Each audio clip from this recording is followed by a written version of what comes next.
Hey, what's up, y'all? Jag Manget for Jaggy Sports. And it's about that time again. Um,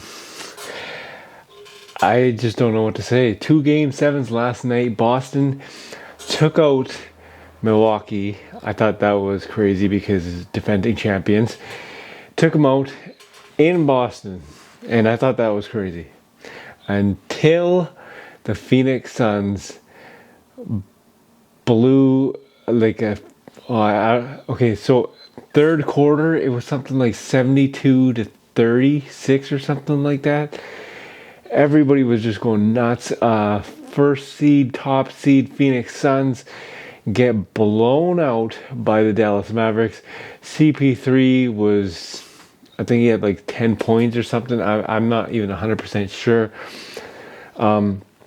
I was absolutely stunned. Total shocker. I think the whole world is right now. And you guys got to see this clip from Patrick Beverly. He is going at CP3 hard. He goes, if I'm playing against CP3, Chris Paul, he does not sleep early that night before he goes out and parties and have drinks and whatnot, and then he goes and defends him. Then he compares it to Steph Curry. He goes, if Steph Curry is playing him, he goes to bed early at 8, gets prepared and whatnot. So he basically saying, you know, guarding CP3 is easy because CP3 is like, done pretty much. It's Patrick Beverly is going at Chris Paul very hard. And you know what I mean? Like Phoenix Suns, I don't even know where to begin on this one. Top seed gets blown out by the Dallas Mavericks. Now, I had a feeling in the beginning of, or sorry, no, maybe in March, I was like, this Dallas team is amazing. They're on a run. Ever since they traded Spencer Dinwiddie for Kristaps Porzingis, this is just an insane team, coached by Jason Kidd. Finney Smith is just unreal, and I didn't see this coming though. I got to tell you, I didn't see this coming because of the fact that Phoenix Suns were supposed to be amazing. I don't know what happened. Really bad night for the Phoenix Suns. And to top it off, DeAndre Ayton is a free agent. He could go anywhere he wants to. And if you're DeAndre Ayton, do you really want to come back to Phoenix? Because now everybody in the world is saying Phoenix Suns they're done. That was the last chance title hope for Chris Paul, and he's 37. He won't have another title shot again. West is getting stronger, I have to admit that, and this was CP3 and the Phoenix Suns' only chance. Check this clip out from Patrick Beverly, and I'm telling you, this is a hot take because the stuff that Patrick Beverly is saying is, I was floored when he said that this morning, and I'm still floored. Yeah, I don't know where to begin. Basically, now you got Dallas playing Golden State in the conference finals, and then you have Miami versus Boston in the conference finals. You know what I'm saying? It could be 2006, 2011 all over again. Miami versus Dallas. Just saying. Check these clips out from this morning. Patrick Beverly just killing CP3 on pretty much every station. Get Up, ESPN First Take. I know he's going to be on NBA TV, NBA Today as well. So you might want to check these clips out and tell me what you think. Are the title chances for the Phoenix Suns over? We don't know, but I'd love to hear from you guys. Leave a comment in the comment section. This is Jag from Jaggy Sports. CP3, is he going to be a Hall of Famer? No question about it. Yeah. Right? No question about it. Do guys in the NBA go to sleep early the night before playing the Phoenix Suns? Hell no. No. You mean as a team, or would you talk about Chris Paul individually? Chris Paul individually. Okay. No. I'm going to Steak 44 over there in Phoenix. I'm going to have me a nice little wine, probably sweat it out, and the pregame shoot around and get ready for Chris Paul. Steph Curry, I'm going to bed at 8 o'clock. Mom, don't call me. My girl, don't call me. I'm locked in right now. It's two different monsters. That's all. Yeah, well, listen. He plays. I don't. So if you gonna tell me that he don't go up, you ain't going to sleep early for Chris Paul, that's fine. But what I'm saying about Chris Paul is this, and this is what can't be ignored. Quintessential point guard, floor general, make others around you better, knowing everybody's job, knowing what everybody is supposed to do, and being that elite floor general. That's not deniable. Now, what I would say to Patrick Beverly and my little brother here is being a little bit disingenuous is this. It's a hell of a word. Let me say, well, you understand that you're a highly intelligent brother. You act like you don't know it. You know exactly what the hell it means. The point that I'm trying to make to you about it is this.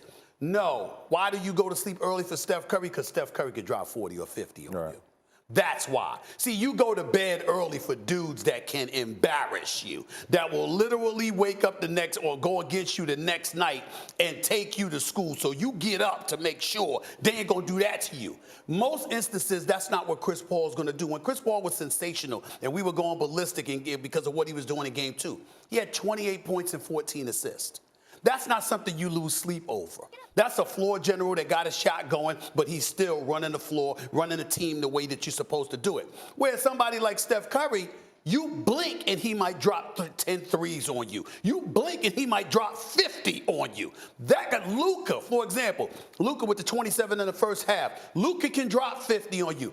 Those are the dudes that you lose sleep over. Man, ain't nobody worried about Chris Paul when he play Phoenix Suns. Nobody in the NBA. Well, what did I just say, though? And I'm just letting you know how NBA players feel and think. I believe you, but what I'm saying he's is... finessed the game to a point where he gets all the petty calls, all the swipe throughs at the end. I mean, this guy is out, man. We gonna be honest? We want to be really honest? Yes. He should have fouled out.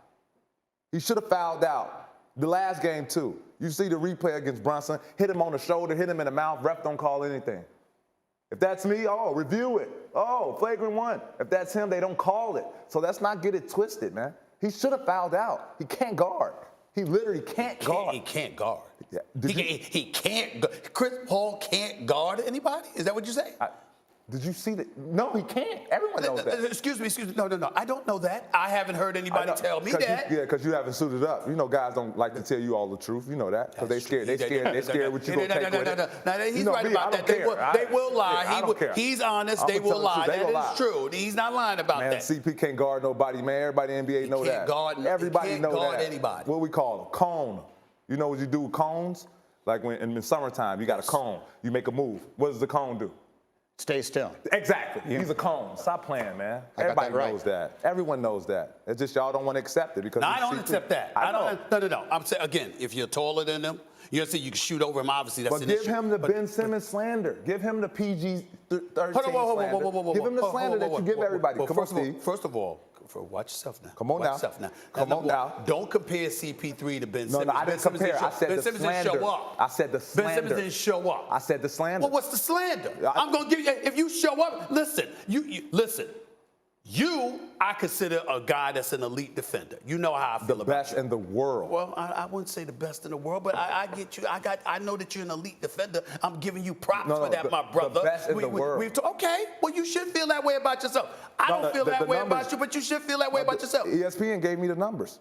That you're the best in the world? It's Giannis at 41.3% and it's Patrick Beverly at 41.9%, which means if you have the ball and Patrick Beverly is guarding you, it feels like Giannis is guarding you. I'm only 6 feet. Yeah. What do you want me to do? Well, I did say the greatest in the world. Tom, I did say you were an elite defender. Be happy with that. No, I can't. Be happy with that for the moment. Let's stay on topic. For the moment. My point to you is this, though. Just because you're an elite defender doesn't mean that CP3 gets to be discredited. When you look at CP3 and what he brings to the table, do you not believe he's an elite point guard? Well, go get someone who's not an elite defender and have him up here talking to you. Y'all got Patrick Beverly up here. I'm going to give you Patrick Beverly truth. I can't give you the next man truth. But you're comparing him to you.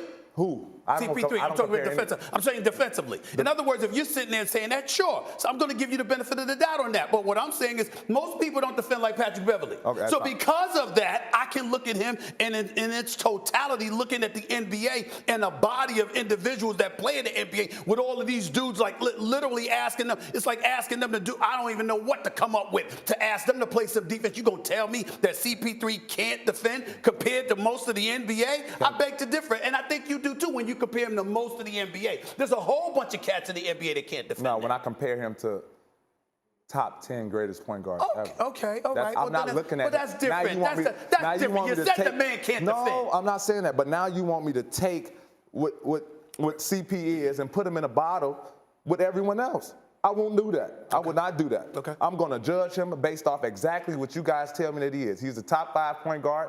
Some say arguably, some say it's not arguably. He's a top 10 point guard in all time. What would John Stockton do?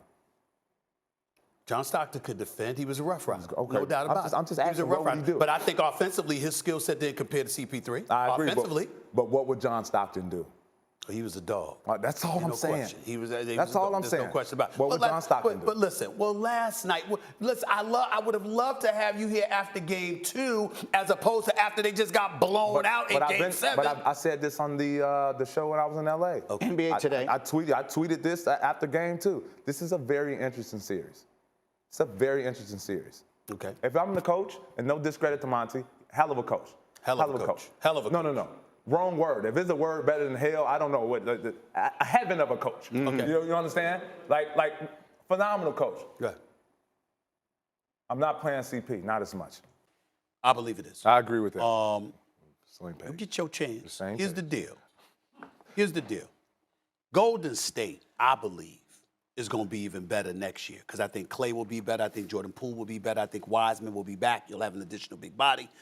Steph Curry ain't fading because shots like that don't just go away. And I think that Golden State is going to be a team to be reckoned with. Dallas is clearly going to be a team to be reckoned with.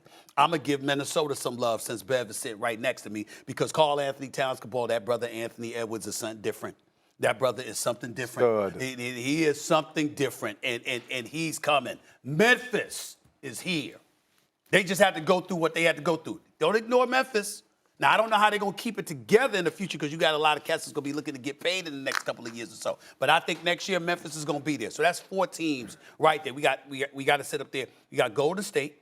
You got Dallas. You got Memphis. You got Minnesota. All right? Healthy Denver. Healthy Denver. Oh, Jamal Murray and Michael Porter Jr. coming back. We can't ignore them.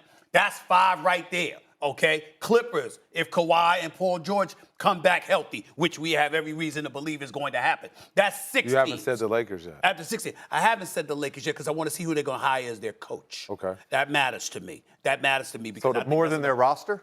I'm not saying more than their roster, but I think the coach is going to have something to do with the roster that you see. Right. You got to have somebody that's going to hold cats accountable, sit them down, I'm just or move them out of the way. questioning whatever coach they get. I'm just questioning. I don't want to talk about the Lakers right now. Yes. Well, you the one brought them out. But he did you too. said the Lakers, and I have a problem with this. No, he said it. I didn't bring up the Lakers. The Lakers, you said the coach. I'm sorry, you said the coach. Yes. Like, it doesn't matter who the coach is with that roster. No. And what pass do they have to? You're gonna change, but it starts with. What do you change about the roster? All of the, don't get me. Well, Russell Westbrook will be gone. Russell Westbrook will be gone. To me, you can't. He can't. That's not a fit for him. Number one. Number two, you can't be at their press conference talking about you wearing purple and gold and you arrived and you never had any expectations. That's not what Lakers basketball is all about. You got to make a move. So in that regard, Anthony Davis just got to get healthy. If Anthony Davis is healthy and LeBron is healthy, they're gonna be somebody to mess with, no doubt. But without the Lakers, I gave you 6 teams before I even got to the Phoenix Suns. And all I'm saying to you is this: I think this was Chris Paul's best chance. As presently constructed. Of course, Phoenix to make a deal or something could change. But as presently constructed, this is it. Phoenix will not be in this position next year as presently constructed. I think this was CP3's best chance. Why are we, again, and I don't want to keep beating on the same drum, but why are we steady mentioning Phoenix Suns like established basketball? Because they were the defending Western Conference champions last year, and they won 64 games this year. That's it. That's why. So that's why you give them. No, I'm saying that's why we were talking about them. Okay. All right, I got it then. I understand. So I just have to go to the Western Conference and I have to win a bunch of games, and then I'll be considered. Minnesota Timberwolves would be considered one of the greatest teams. Okay, got it. I got it. One of the greatest teams ever. The greatest team. If you won 64 games this year and was the #1 seed, fresh off of getting to the finals the year before, we'd have been talking about you too. But with all due respect, Patrick Beverly, y'all did get bounced out of there. 50 games.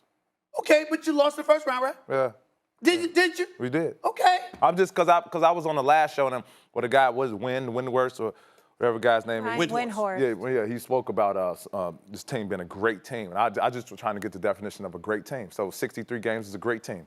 I think being in the finals last year and a chance potentially to go to the Western Conference Finals. Unless you're willing to stay for the record, the regular season doesn't matter. No, I didn't say. I know you didn't say that. I said health matters though. Okay. Absolutely. Okay. If Kawhi was healthy. You did say 50 games. Did y'all win 50 games? Yeah. Did you say that? Did you bring that up? Yeah. So what you say about 64 wins then? I guess they're a great team. All right, and they lost. Yeah. All right, JJ, get in here. Is this CP3's last shot at winning a title? As President constructed, absolutely it is. I think they missed a big opportunity at the trade deadline to get a third shot creator. A guy like Eric Gordon, they maybe could have got. And granted, Eric Gordon is not a superstar, but when they blitzed Devin Booker and they basically blitzed CP, or they switched everything with CP, he wasn't able to get to the elbow. They needed a guy who could get a shot. They needed a guy who could put pressure on the rim. Eric Gordon drives and he hits threes. And that's not the Phoenix Suns shot profile. That's the guy they're missing to me, is a guy like that. The big question mark about them going forward, what do they do with DeAndre Ayton? Because at times, I think sometimes I look at their team, and Ayton's fantastic. Whoa. He's okay. Well, okay, that's fine. He's fantastic at punishing mismatches. In the two-man pick and roll with him and CP, they're the #1 offensive doer among high-volume pick and roll players. So he is fantastic. He's going to be. He is fantastic. And he's 22 years old. CP's going to have that with any rolling big. So that's not okay. He had it with DeAndre Jordan. DeAndre Jordan's but again, fantastic. I'm talking about the last 2 years. You go back 6 NBA seasons. That was the best duo. So anybody that Chris Paul has played with, that was the best duo in the pick and roll. Okay. Just DeAndre Ayton. So he is fantastic already. But my point is, there's times where I think having that traditional rim protecting, rim running big, like he's the one guy on your roster that you could facilitate a sign and trade with and potentially bring back a third player, a wing player that could get you buckets, that could guard. They just don't have that third option right now.